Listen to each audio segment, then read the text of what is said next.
আসসালামু আলাইকুম ভাই জাকির নায়েক। শিক্ষিত লোকেরা কেন কিয়ামতের দিনে বিশ্বাস করে না যে আল্লাহ একদিন আমাদের সবার বিচার করবেন, যে যারা আল্লাহকে মানে তারা বেহেশতে যাবে আর যারা আল্লাহকে মানে না তারা দোজখে যাবে? ভাই, আপনি প্রশ্ন করেছেন যে শিক্ষিত লোকেরা কিয়ামতের দিন বিশ্বাস করে না, শেষ বিচারের দিন আর পরকালের জীবনে বিশ্বাস করে না, তাহলে তাদেরকে যুক্তি আর বিজ্ঞান দিয়ে কিভাবে বোঝাবেন কিয়ামতের দিন, পরকালের জীবন ইত্যাদি? ভাই, একটা উপায় আমি কথা আগেও বলেছি, সেটা হলো কোরআন শরীফের 80% সম্পূর্ণ সঠিকভাবে প্রমাণিত হয়েছে, বাকি 20%-এর কথা আমরা জানি না। আমার যুক্তি বলে এই 20%ও সঠিক হবে। এই উত্তরটা আমি আগেও দিয়েছিলাম। আরেকটা উপায়ে আপনি এই শিক্ষিত লোকদের বোঝাতে পারেন।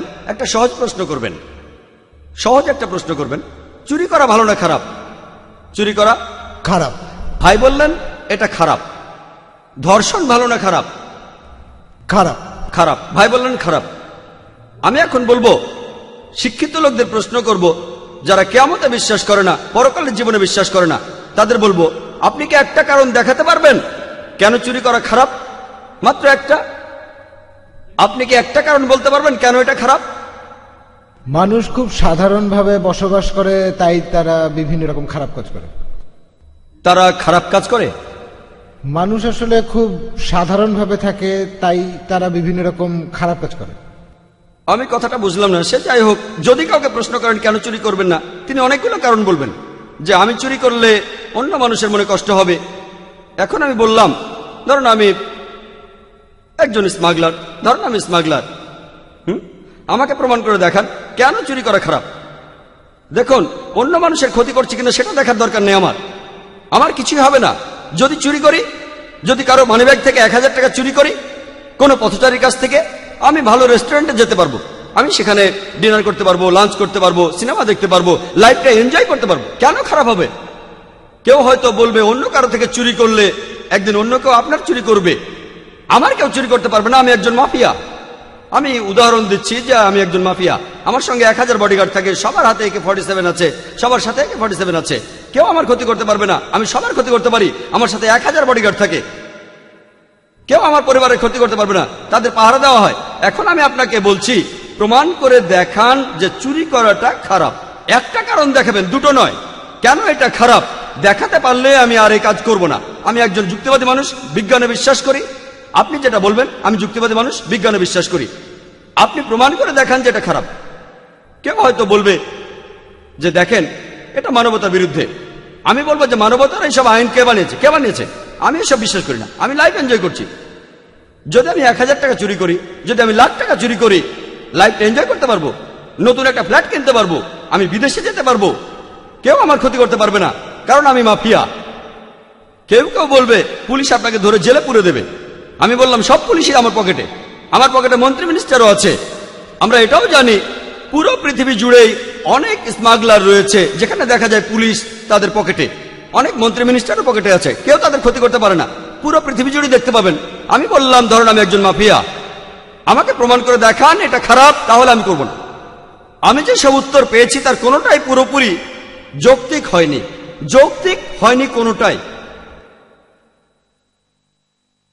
তখন আমি তাদের বললাম ঠিক আছে, এখন ধরুন আপনি একজন মাফিয়া আর আমি আপনাকে বোঝানোর চেষ্টা করব কেন চুরি করা খারাপ, ধর্ষণ খারাপ। সে লোক খুশি, এতক্ষণ জাকির আমাকে নিয়ে খেলেছে, এখন আমি তাকে নিয়ে খেলবো। আমি তখন তাকে বলবো চুরি করা যে খারাপের কারণ, ধরুন আপনি একজন মাফিয়া, কেউ আপনার ক্ষতি করতে পারবে না, মেনে নিলাম, কেউ আপনার পরিবারের ক্ষতি করতে পারবে না। কিন্তু যদি চুরি করেন, আপনি তখন আল্লাহ সুবহানাহু ওয়া তাআলার নির্দেশ মেনে চলছেন না, আর পরকালের জীবনে আপনি এর জন্য শাস্তি পাবেন। ইহকালের পৃথিবীতে পুলিশ আপনার পকেটে, মিনিস্টার আপনার পকেটে আছে, কিন্তু পরকালের জীবনে আপনি এসবের জন্য দায়ী থাকবেন। আমি আপনাকে প্রশ্ন করছি, মানুষের বানানো আইন, মানুষের আইনের কথা বলেন। আমি মুসলমান হিসেবে বলছি, ধরুন আপনি মাফিয়া, আমি মুসলমান হিসেবে বলছি, বোঝানোর চেষ্টা করছি কিয়ামত আর পরকালের জীবন সম্পর্কে। আমি আপনাকে বলছি ধরুন আপনি একজন মাফিয়া, অনেক মানুষ আপনি খুন করেছেন, এই পৃথিবীতে রক্ষা পেলেও পরকালে রক্ষা পাবেন না। আপনাকে প্রশ্ন করলাম, ধরেন একজন স্মাগলার, সে 100 জন মানুষ খুন করেছে, আপনার কি মনে হয় না তার শাস্তি হওয়া উচিত? কোথায় শাস্তি পাবে? আমরা দেখি অনেক স্মাগলার খুব ধনী, তাদের প্রাসাদ আছে, লাইফ এনজয় করে, আর স্বাভাবিকভাবে তারা মারা যায়। কেউ হয়তো অপঘাতে মারা যায়, অনেকে স্বাভাবিক মারা যায়। এদের কি শাস্তি হওয়া উচিত নয়? হিটলার নাম শুনেছেন? হিটলার 60 লক্ষ ইহুদিকে হত্যা করেছিল। সে 60 লক্ষ ইহুদিকে পুড়িয়ে মেরেছিল, আপনারা জানেন? যদি আপনারা বলেন 6 লাখ মেনে নেব, যদি বলেন 6000 সেটাও মেনে নেব। আমি আপনাকে প্রশ্ন করছি, যদি আপনাদের আইন হিটলারকে ধরে তাকে কি শাস্তি দিতে পারে? কোন শাস্তি? সর্বোচ্চ যেটা করতে পারে তাকে মৃত্যুদণ্ড দিতে পারে, তাকে পুড়িয়ে মারতে পারে। কিন্তু এতে একটা মৃত্যুদণ্ডের শোধ হতে পারে, আর বাকি যারা মারা গেছে 59,99,999 জনের কি হবে? এখানে আমার যুক্তি বলে যে পরকালের জীবনে আল্লাহ তাকে দোজকে পাঠাবেন। আর পবিত্র কোরআনে সূরা নিসার 56 নম্বর আয়াতে উল্লেখ আছে, যাহারা আমার আয়াতকে প্রত্যাখ্যান করিবে তাহাদিগকে অগ্নিতে দগ্ধ করিবই। যখনই তাহাদের চর্ম দগ্ধ হইবে তখনই উহার স্থলে নতুন চর্ম সৃষ্টি করিব। আল্লাহ যদি চান তিনি এই হিটলারকে 60 লক্ষ বার পোড়াতে পারেন, এমনকি তিনি এই হিটলারকে 1,20,00,000 বার পোড়াতে পারেন। সেজন্য পরকালের জীবন না থাকলে পৃথিবীতে ন্যায় নীতি বলে কিছুই থাকবে না। তাহলে ধর্ষণ কেন খারাপ?